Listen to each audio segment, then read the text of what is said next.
fruto de este encuentro mariano son las confesiones y las comuniones. Este es un tiempo especial de gracia para que todos aquellos que así lo deseen se pongan en paz con ustedes mismos. Ahí están los sacerdotes en una forma desinteresada, regalando, es la palabra, otorgando el sacramento de la reconciliación. Así es, bienvenidos y una invitación muy cordial, confesarse, pónganse en orden ustedes con sus familias. Aprovecho la ocasión, si te parece bien, Neguib, para hacer una presentación muy breve del siguiente expositor. El tema es precioso: María, la llena de gracia, amor, cruz y Eucaristía. Nuestro invitado es profesor universitario y doctor en psicología, con maestrías en psicología clínica y salud mental, licenciado en filosofía, especializado en medicina psicosomática en Italia, neurociencias y bioquímica en Alemania, neuropsicología y demencias en España. En la actualidad es profesor invitado como disertante en varias universidades de las Américas y Europa. Su orientación filosófica se inspiró en el existencialismo ateo de Jean-Paul Sartre. A los 44 años, luego de investigaciones muy especiales sobre las cuales refiere en sus conferencias, se orientó hacia el catolicismo, descubriendo la importancia de la vida espiritual en todo ser humano. Su pensamiento ha sido difundido a través de 18 libros y más de 3.500 conferencias en los 5 continentes.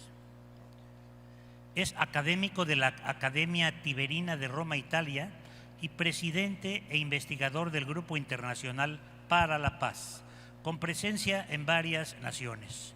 Es un disertante que viaja por el mundo promoviendo un diálogo complementario entre la ciencia y los valores espirituales del hombre.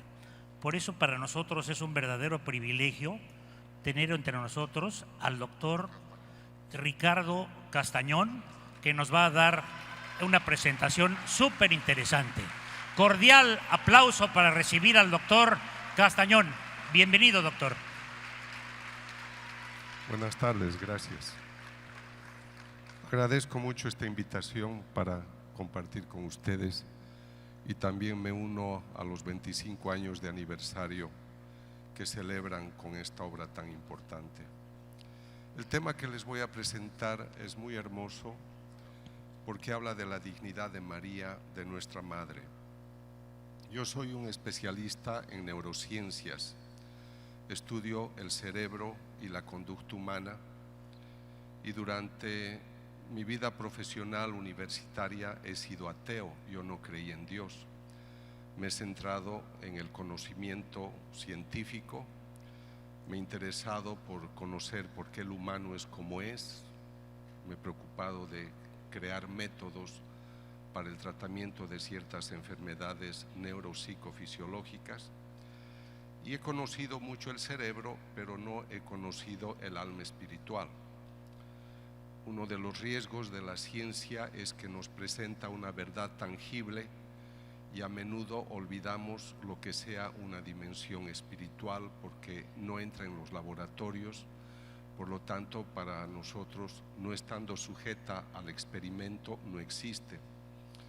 El 96% de los científicos de alto nivel, hablo de premios Nobel, premios de la ciencia, no creen ni en Dios ni en la naturaleza espiritual. Pero ellos tienen mucha influencia con su pensamiento en el mundo. Por eso estos encuentros yo los felicito, los aplaudo, porque ayudan a que personas como ustedes se puedan actualizar sobre muchos temas y hacer su fe mucho más sólida. El enfoque mío principal está relacionado a resaltar la dimensión espiritual del hombre. Nosotros somos cuerpo y somos alma espiritual. Quisiera recordarles esa cita hermosa de Génesis 1:26, 1:27, en la que leemos que Dios crea al hombre a su imagen y semejanza, varón y mujer los creó a su imagen y semejanza. La imagen es la dimensión espiritual que el hombre tiene. He tenido el privilegio, gracias a mis estudios en neurociencias, de poder estudiar muchas manifestaciones modernas, recientes de la Virgen y de Jesús. Yo he estado presente desde el año 1993 hasta este momento en más de 150 apariciones de Jesús y de la Virgen.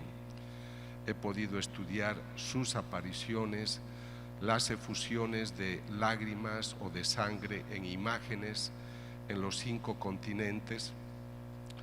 Esto me ha llevado a tener una experiencia muy viva de lo que es la manifestación espiritual. Entonces, si algo yo quisiera invitarles es a introducirnos a una presencia viva. A veces asistimos a estos encuentros, pero tenemos una experiencia cognitiva, conceptual, y lo que yo quisiera es llegar a la persona. No solo que ustedes como personas vivan la experiencia cristiana, sino que descubran también en Cristo, en María, personas vivas. Cuando Jesús se aparece a Nancy Fowler en Estados Unidos, yo estudié ese caso en los años 90, le dice: yo soy el Hijo vivo de Dios vivo. En este momento les presento una imagen de Nuestra Señora del Rosario de San Nicolás.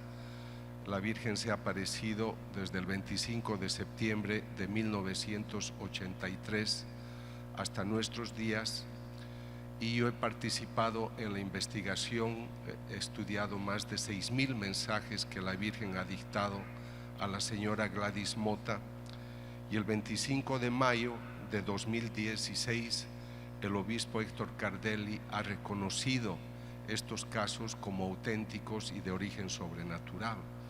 Es importante que sepan que así como tenemos Fátima, como tenemos Lourdes en Sudamérica, en San Nicolás de los Arroyos, estas apariciones de la Virgen han sido reconocidas como auténticas, y el hecho de que tengamos estas experiencias modernas pues nos confirma lo que pudo haber sucedido en 1531 aquí en Guadalupe, y luego, como decía, en Lourdes, en Fátima y en otros lugares del mundo. A mí me ha llamado la atención esa presencia viva de la Virgen en tantos lugares. Lamentablemente, a veces nosotros, los humanos, somos muy escépticos.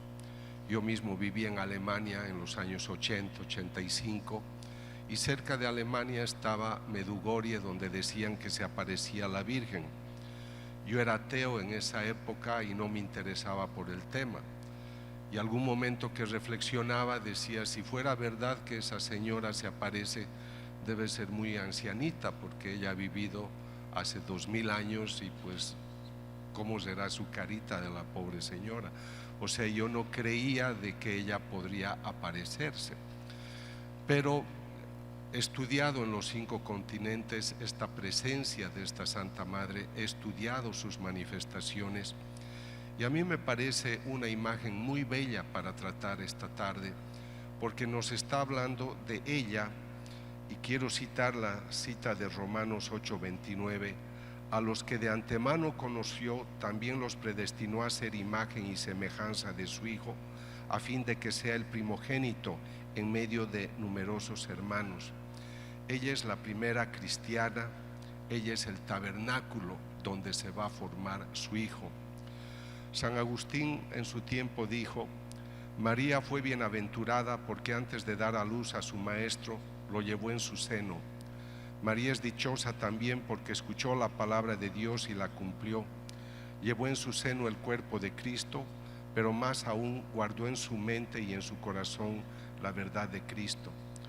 Luego, 10 siglos más tarde, Santo Tomás en el siglo XIII diría: no hay criatura que haya contribuido tanto como María a la reconciliación de Dios con los hombres. Ella nos trajo al Redentor. Ella es la mediadora ante el único mediador, que es Cristo. Por medio de ella vino al mundo el que hizo las paces entre Dios y los pecadores. Entonces no quisiera, decía al principio, que nos quedemos en un concepto mariano. Yo quisiera que descubramos a la persona. Yo quisiera preguntarles a ustedes, cuando es Sábado Santo y vivimos el silencio de María, ¿cuántos de ustedes le han dicho: María, en esta soledad, este viernes que tu hijo ha muerto, este sábado yo voy a estar contigo? Yo quisiera que ustedes se respondan, ¿cuántos de ustedes han llorado junto a ella esa pasión? No un llanto sensiblero, sino la empatía, la solidaridad de una mujer que su hijo, que sabe que su hijo es el Hijo de Dios, que ha venido a redimirnos y el mundo no lo reconoce. Entonces quisiera que piensen en una joven que seguramente tenía unos 15 años, que ella es invitada a ser la madre del Salvador. Ella dice sí, está embarazada, se entera de que su prima también está embarazada y corre para atenderla, va deprisa, porque ella siente que debe asistir, debe servir a una persona. Va a dar a luz y no tiene un lugar donde dar a luz, y tiene que dar a luz en un pesebre al Hijo de Dios, al Rey de Reyes. Nace el hijo y luego ella tiene que fugarse hasta Egipto. Yo he estudiado mucho los místicos modernos y místicos antiguos, y hay una escena que relata la mística española María Jesús de Ágreda, en la que nace el niño Jesús, y el Jesús la mira, no se olviden que es el Hijo de Dios, y él en su lenguaje espiritual le dice: paloma mía, y los ojos se cruzan. Recién ha nacido el niño y la Virgen le toma la mano y le besa, y ella empieza a llorar. Ella empieza a llorar porque sabe que en ese momento, desde ese momento, que esas manos serían traspasadas. Piensen ustedes cuando van al dentista y saben que tal vez les va a torturar. Esa hora se vuelve una eternidad.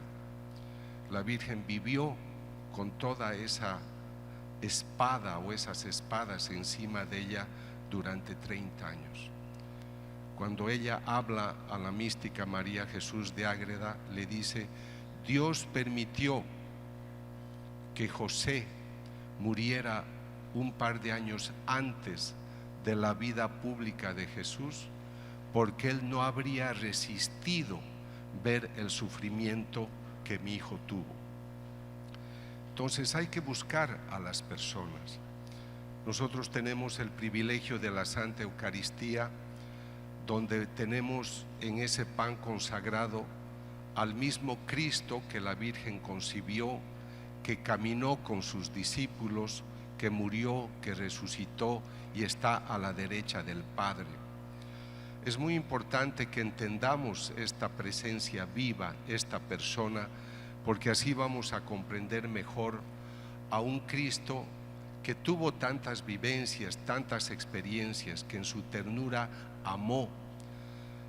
Muchas personas se preguntan cómo ha muerto Cristo. En las investigaciones que yo he realizado sobre hostias sangrantes, hemos encontrado en el tejido del músculo del corazón, en las hostias, y los doctores cardiólogos que me asesoran han identificado infarto al corazón. El Señor ha tenido varios mini infartos desde el momento del Jueves Santo, en el momento en el que estaba en la cruz, cuando iba y se encontró con su madre, cuando iba al Gólgota. Pero el Señor ha muerto de un cuadro clínico que se conoce como hipovolemia. Como él durante 18 horas no consumió nada, fue flagelado, perdió tanta sangre, el cuerpo del Señor se secó. Por eso es que cuando le traspasan el corazón solo quedan unas gotas. O sea, realmente el Señor dio todo lo que podía dar por nosotros hasta secarse. Entonces son estos conceptos que hay que tenerlos presentes, porque a mí me impresiona la experiencia de Margarita María Alacoque, también en el siglo XVII, cuando el Señor le muestra su corazón en Paray-le-Monial, en Francia, y le dice: Margarita, este es el corazón que tanto ha amado a los hombres, pero en compensación lo único que recibe es ingratitud. Y lo que más me apena es que esta ingratitud provenga de aquellos hijos que se dicen míos. Yo, por ejemplo, no puedo entender políticos católicos que votan en favor del aborto. No puedo entender que en las estadísticas mundiales las mujeres que más abortan son las católicas. Entonces no puedo entender que nosotros tengamos un Cristo que ha dado su vida por nosotros y lo ignoremos de tal manera. 86% de los católicos no van a misa los domingos. La revista Domund ha hecho una encuesta en los 5 continentes, es la revista misionera, preguntando a los católicos de los 5 continentes cuántos se consideran comprometidos con su iglesia católica. El resultado es 9%. Entonces, por eso yo creo que es muy importante que no veamos al Dios vivo, a su Santa Madre, como algo muy distante, sino como personas vivas que piensan, que observan, que acogen, que aman, perdonan, invitan y esperan. A mí esta vivencia de un Dios vivo me viene a través de estas investigaciones de milagros eucarísticos. Tuve el privilegio de conocer al cardenal Mario Bergoglio, Jorge Mario Bergoglio, cuando era cardenal de Buenos Aires, el arzobispo, y él fue el que me autorizó para estudiar las primeras hostias sangrantes. Hasta ahora he tenido en mis manos 15, una de estas, que es la que ven en la parte inferior, en la parte central, es la hostia que sangró en Chilpancingo, y ustedes, gracias a este evento, tienen aquí en México un milagro eucarístico. Pero si ustedes observan este momento de la investigación, los doctores, que todos son ateos los que yo he contratado, están descubriendo una sustancia que se llama hemoglobina, una heteroproteína que lleva oxígeno a los tejidos. Para tener hemoglobina nosotros necesitamos todo un laboratorio. Entonces cualquier científico fácilmente se pregunta y dice: ¿cómo es posible que de unas partículas de pan brote hemoglobina, una proteína que se adhiere a los glóbulos rojos y lleva oxígeno a los tejidos? ¿Cómo puede suceder en un pedazo de pan que es del tamaño de 3 cabezas de alfiler, porque nuestras muestras son mínimas? Esta es la hostia de Tixla, de Chilpancingo, Chilapa.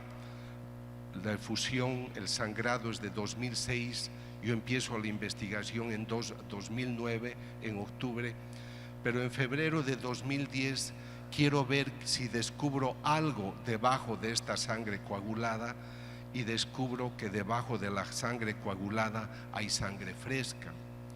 Entonces uno se pregunta y dice: ¿cómo es que la sangre está coagulada desde el 2006 y el 2010 en febrero, cuando investigo, hay sangre fresca?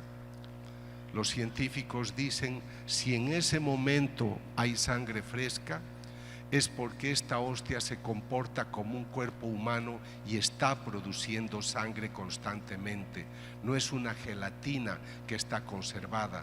Ese cuerpo se comporta como un cuerpo vivo y está creando un proceso que se llama hematopoiesis, que significa producir sangre. Por eso este caso se ha declarado milagro. Esta es una imagen que es de un estudio de fisiología, solo para mostrarles de que lo que ustedes están viendo es lo que nosotros podemos descubrir en las investigaciones. En este cuadro que ven una mancha oscura, es un macrófago, es un glóbulo blanco que está todo esto dentro de la misma hostia de Chilpancingo, Chilapa. Es una hostia que tiene un glóbulo blanco, se llama macrófago espumoso, está vivo y está tratando de reparar una lesión que ha encontrado en ese tejido. ¿Cómo no me va a impresionar que en un pedazo de pan yo encuentre tejido del corazón vivo, dinámico, tratando de reparar una lesión?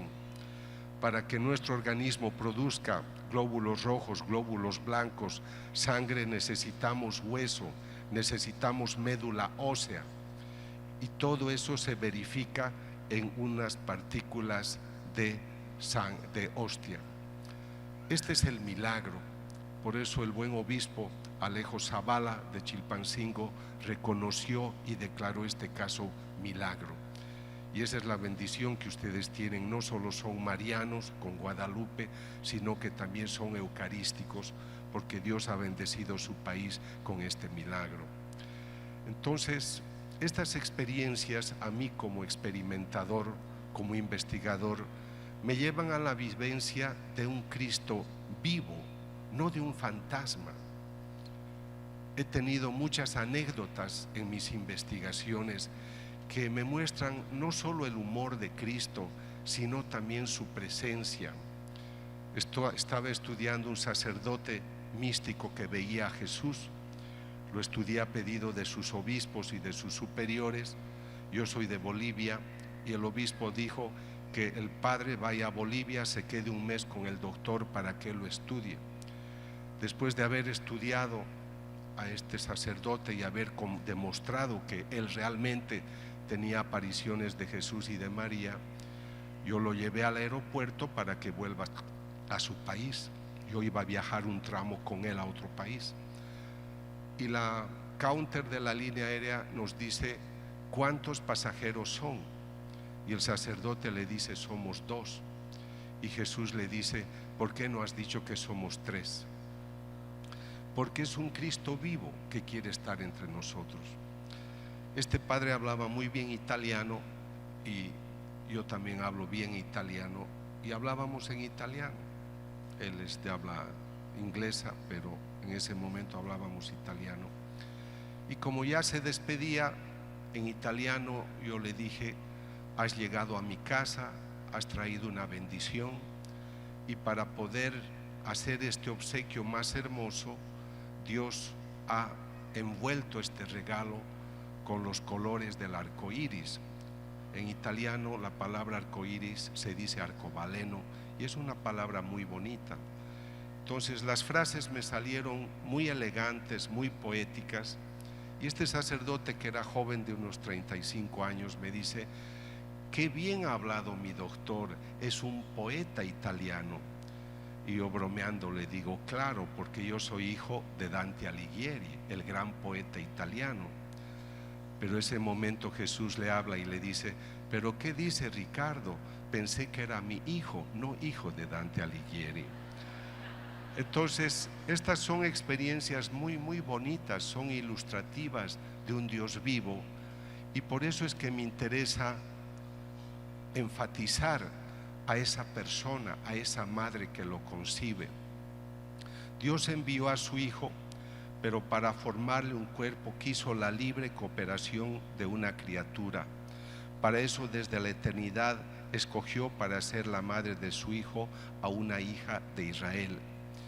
En ella, hija predilecta del Padre, se manifestó el plan divino de amor para la humanidad. El Padre, al destinarla a convertirse en la madre de su Hijo, la eligió entre todas las mujeres. Les voy a contar una novedad que pocos conocen, pero les estoy mostrando el titular de un libro que todos ustedes deberían conocer. El libro se intitula La ciudad mística de Dios. Es un libro que lo pueden bajar de internet y son las experiencias que la Virgen le dictó a la venerable María Jesús de Ágreda en el siglo XVII. Yo he leído este libro unas 7 veces. Es un libro que tiene más de 40 imprimaturs, y acá la Virgen le relata su vida, la ciudad mística de Dios. Y quisiera que escuchen porque es muy bello y muy novedoso para ustedes. Quiso Dios, al determinar comunicarse a los hombres mediante la encarnación, aparecer en el mundo no de la nada ni de cualquier otra materia, sino de una mujer plenamente consciente, madre, virgen y pura, que le vistiera de su propia sustancia con la forma de siervo. Y vistiéndose de fortaleza más que humana, cuando ella fue invitada pronunció su sí, su fiat, con lo que quedó hecha cielo, templo y habitación de la Santísima Trinidad, y transformada, elevada y deificada. Y tanto fue el ardor con que su caridad hervía ante el misterio propuesto, ahora escuchen la novedad que les he traído, que se desprendieron de su corazón 3 gotas de sangre, de las cuales por virtud del Espíritu Santo se formó el cuerpo humano de Cristo. Cuando ella le habla a María Jesús de Ágreda, le dice: de mi corazón brotaron 3 gotas de sangre y fue la base para formar el cuerpo de mi hijo. Yo me siento muy conmovido cuando pienso en estos términos, porque yo he tenido la ocasión de estudiar en Corea la primera imagen en Nayu, de una imagen de la Virgen que ha exudado sangre 700 veces. Y los tubos que ustedes ven al lado son tubos que he obtenido en efusiones de la Virgen en Venezuela y también en México. Entonces, cuando yo contemplo esta sangre y pienso que es de la Madre, de la llena de gracia, les confieso que yo, cuando hago estas investigaciones, pues obviamente siempre debo vivir en gracia, pero me acuerdo que esos días yo quería entrar a la ducha a cada rato porque me sentía indigno de viajar y de llevar a los laboratorios esta sangre preciosa. Estaba hablando de algo demasiado extraordinario. Estaba hablando de unas gotas de sangre que venían como efusión en imágenes de la Virgen. Y esa sangre es la que he estudiado en los milagros eucarísticos. Entonces yo quisiera que ustedes se detengan un momento a pensar lo que para nosotros significa la Eucaristía, lo que significa para ustedes tener un milagro eucarístico en Chilpancingo, lo que es cada Eucaristía. Cuando yo he preguntado a los teólogos y les he dicho ¿por qué sangran estas hostias?, me han dicho: el milagro sucede para demostrar que aquello que tú crees es verdad. Juan 6:51, el pan que yo te daré es mi carne. La sangre de María daría vida al nuevo ser y esos corazones latirían al unísono. En el corazón de María, por obra del Espíritu Santo, se forma el corazón de su divino Hijo. Entonces, cuando nosotros comulgamos y decimos cuerpo, sangre, alma y divinidad, estamos hablando de esta presencia extraordinaria. En el Catecismo, libro que aconsejo a todo católico tenerlo siempre a su alcance, leemos: el nudo de la desobediencia de Eva lo desató la obediencia de María. Lo que ató la Virgen Eva por su falta de fe, lo desató la Virgen María por su fe. Comparándola con Eva, llaman a María Madre de los vivientes y afirman con mayor frecuencia: la muerte vino por Eva, la vida por María. Por eso María es la hija predilecta por el don de la vida, porque es bienaventurada y porque ella es la llena de gracia. De nadie se puede decir sino de ella que es la llena de gracia. Pero el Señor la ha escogido para que sea Madre de Cristo y de toda la humanidad. Ella es hija dilecta de Dios, esposa del Espíritu Santo, Madre de Dios, Madre de la Eucaristía, Madre de la Iglesia, Madre de toda la humanidad, la llena de gracia. A nadie se ha adornado con tantos atributos. Pero esta madre está preocupada siempre por sus hijos. Tenemos la experiencia de las bodas de Caná y ella dice: no tienen vino. Cuando la Virgen se aparece en Medjugorje, está previniendo y dice: si ustedes no cambian, vendrá otra guerra. Y fue la guerra de los Balcanes. Cuando se apareció en Fátima, ella dijo: si ustedes no cambian, vendrá otra guerra.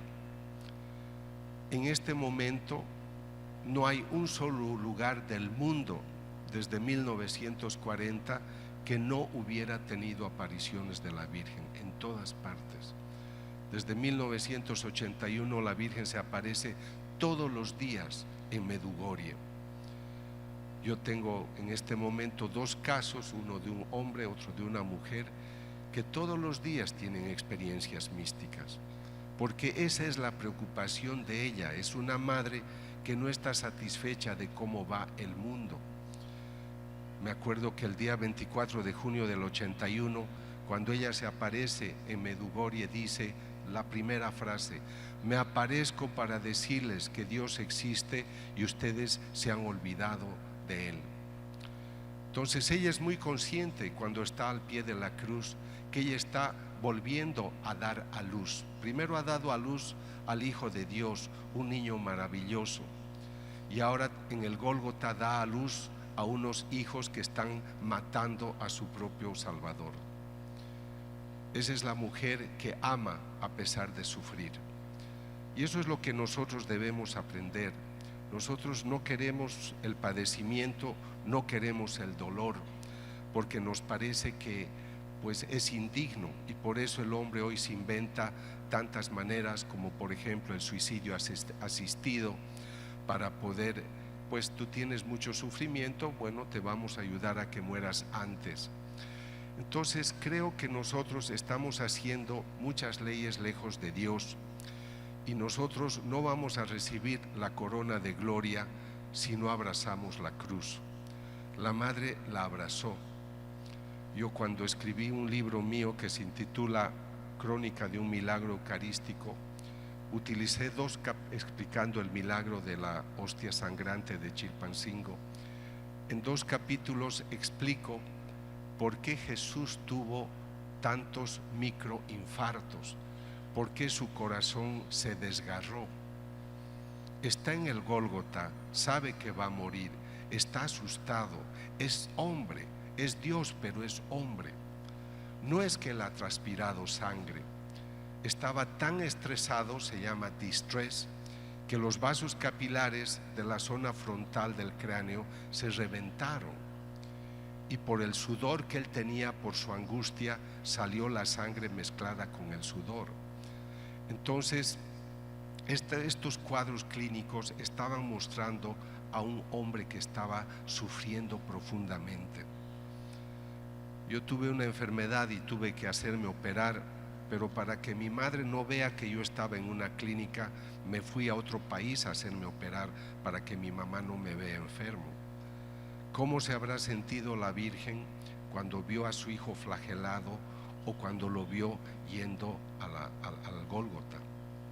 Nosotros no pensamos esas cosas y muy fácilmente pecamos. Hay gente que me dice: doctor, el domingo no voy a ir a misa porque hay fútbol. Entonces nosotros no damos prioridades. Me gusta mucho la cita de Gálatas 2:20, cuando escribe Pablo. En la primera frase dice: yo ya no vivo, Cristo vive en mí. Pero la segunda parte es muy ilustrativa, porque dice: y desde ahora yo oriento mi vida de acuerdo a lo que Jesús, el Hijo de Dios, me ha enseñado, porque Él me amó tanto que dio su vida por mí. Entonces nosotros deberíamos tener momentos profundos de meditación, de reflexión, para seguir los pasos de una adolescente como la Virgen, que dice sí, sabiendo que desde el momento que dice sí, está ya atada a la cruz. Cuando el Señor ya iba a afrontar su experiencia dramática, Él se despidió de la Virgen. Esto lo relata también la Virgen a María Jesús de Ágreda. Dice: mi hijo me abrazó, pero se quedó muy conmovido cuando Él me abrazó, porque sintió cómo mis lágrimas le bañaban el rostro. Los dos estaban llorando porque era ya su despedida. Yo, cuando me he dado cuenta de lo que es el pecado mortal, ya era un hombre mayor, le dije al Señor: si yo voy a volver a pecar, recógeme, porque yo prefiero morir antes de pecar. No puede ser que tú des tu vida y nosotros sigamos ofendiéndote como si nada hubiera pasado, recurriendo al confesionario cada 15 días a repetir el mismo pecado. Tú no te lo mereces. Parece interesante, doctor, lo que dice, pero a los 12 años un joven más iluminado que yo, como Domingo Sabio, lo dijo. Entonces estas son las percepciones que debemos tener. Todos nosotros hemos escuchado cuando ella dice, hagan lo que Él les diga. ¿Por qué dice eso? Porque Él es el camino, la verdad y la vida. Y ella lo ha comprendido así. Ella fue muy iluminada, por eso fue la elegida. Por eso es que ella dijo, sí, si yo voy a ser la madre del Salvador, aquí estoy, hágase en mí según su palabra. Pero a veces nosotros nos imaginamos un Cristo lejano. Yo he preguntado a las personas que están haciendo adoración, ¿qué le dices al Señor cuando estás delante de Él? Algunos me dicen, doctor, no sé qué decirle, me parece muy larga esta hora. Y le digo, pero yo te he visto en la comida, has estado 2 horas hablando sin parar. Y ahora que estás ante el Señor, me dices que no sabes qué decirle. Pero si tú descubrieras que es una persona, tendrías otra visión. Entonces tenemos que descubrir a este Cristo vivo, que es una persona que te está esperando siempre. Ella eso lo ha comprendido. Pero no es un Cristo con los labios pintados y con una figura elegante que hasta una plataforma tiene para descansar sus pies en la cruz. Cristo no tuvo una plataforma para descansar. Hay una santa que ustedes conocen, Santa Brígida.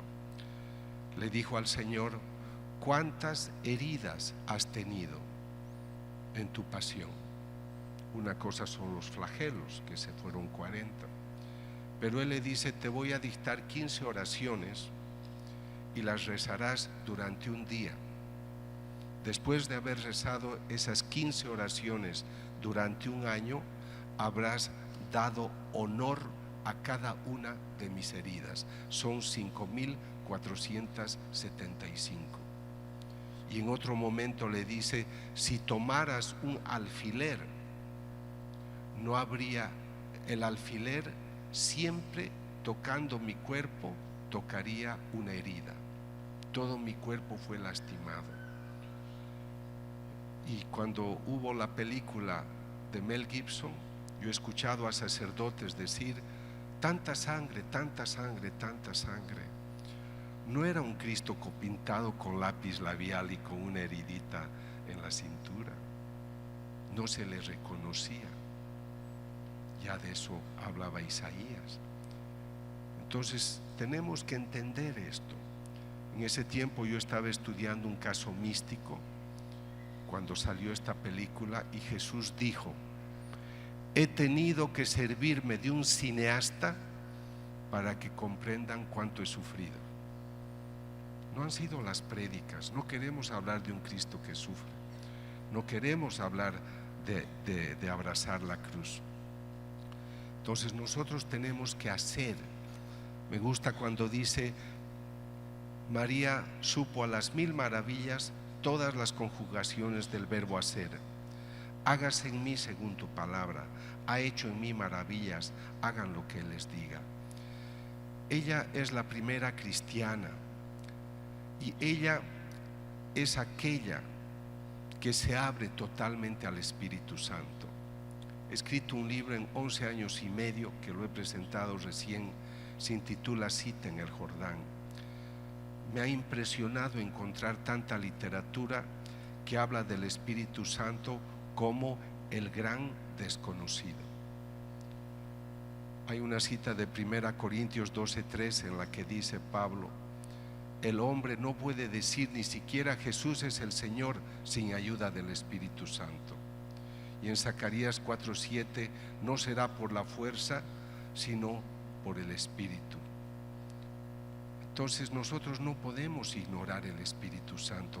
Es lo que necesita esta sociedad hoy.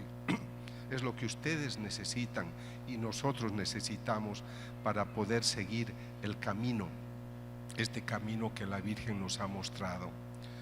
Escribía el Papa Juan Pablo II, la Iglesia, tomando a María como modelo, ha de imitarla también en su relación con este altísimo misterio. Imitar ante todo su fe y su amor en la anunciación y en la visitación a Isabel, donde María es realmente tabernáculo vivo de Cristo. Ustedes vienen a estos encuentros, están celebrando 25 años y tienen que preguntarse cuáles han sido los frutos que yo he dado a través de estos encuentros. No puede ser una experiencia turística espiritual. He pasado 2 días gratos. Tiene que ser una vivencia profunda que trae un cambio en tu vida.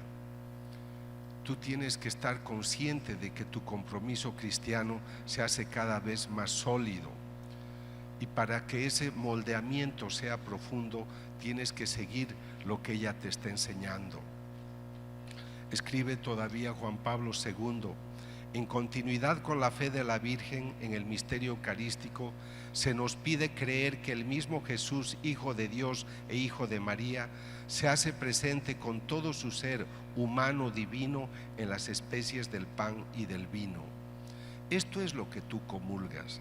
Tú estás comulgando cuerpo, sangre, alma y divinidad, sangre que la misma Madre ha dado. ¿Cómo no te vas a sentir honrado de tenerlo presente en cada Eucaristía, al mismo que caminó con sus apóstoles, al mismo que murió y resucitó y está sentado a la derecha del Padre? Yo hablo en muchos ambientes de no creyentes y me fascina mostrar este momento en el cual les digo a los no creyentes: consideren que el sacerdote es un hombre normal como cualquiera, pero tiene algo que nosotros no tenemos, la unción del Espíritu Santo, transmitida a través de su obispo en su consagración, que lo capacita para convertir el pan en la carne, el vino en la sangre. Lo que ustedes están viendo en las imágenes es el gran milagro. Eso es lo que yo investigo. El sacerdote hace una oración, se llama la epíclesis, la invocación al Espíritu Santo. Pido que por el poder del Espíritu Santo el pan se convierta en carne, el vino en sangre, y ustedes vean el resultado. Esto es lo que nosotros debemos comprender, lo que el Señor dice. Ya citaba antes Juan 6:51, el pan que yo te daré es mi carne. Todo eso es una verdad. Nosotros tenemos un Dios vivo. Ninguno de ustedes puede decir: me siento solo, me siento sola, me siento abandonado. Nosotros tenemos toda una espiritualidad profunda que la Virgen ha encarnado y ella es nuestro modelo. A ella deberíamos seguir profundamente. En ese cuerpo, aquí dice Pablo, el Papa Juan Pablo II, ese cuerpo y esa sangre divinos que después de la consagración están presentes en el altar, conservan su matriz originaria de María. En la raíz de la Eucaristía está la vida virginal y materna de María. Y si el cuerpo que nosotros comemos y la sangre que bebemos son el don inestimable del Señor resucitado para nosotros viadores, lleva también consigo como pan fragante el sabor y el perfume de la Virgen María. Yo quisiera que se queden con estas imágenes en su mente, porque el pan eucarístico que recibimos es el verdadero cuerpo nacido de María Virgen. Jesús es carne y es sangre de María. Yo creo que esta es la mejor manera de entender esta presencia viva. Cuando yo me muevo en muchos ambientes y escucho las supersticiones, ahora está de moda escuchar mucho sobre la Madre Tierra a través del sistema ecológico. Yo soy un investigador, yo hablo a miles y miles de personas. Yo no puedo contarles algo de un fantasma, no les puedo hablar de una fantasía. Me alegra tanto decirles, ese Dios que tú encuentras en la Biblia, en el Antiguo, en el Nuevo Testamento, estas experiencias extraordinarias de aquellos apóstoles que han fundado nuestra iglesia y la han regado con su sangre, todo eso es verdad. Yo trabajo, yo estudio estos tubos que ustedes están viendo. Ahí hay sangre humana. ¿Cómo puede brotar de una imagen de madera, de yeso, de mármol, sangre humana?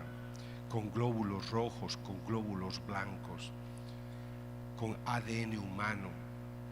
Entonces creo que Dios está muy atento a nuestras necesidades. No necesitaríamos nosotros milagros para creer, pero nuestra fe hoy es muy racionalista. Nos hemos debilitado mucho en este concepto espontáneo, sano, original de la fe. Queremos pruebas.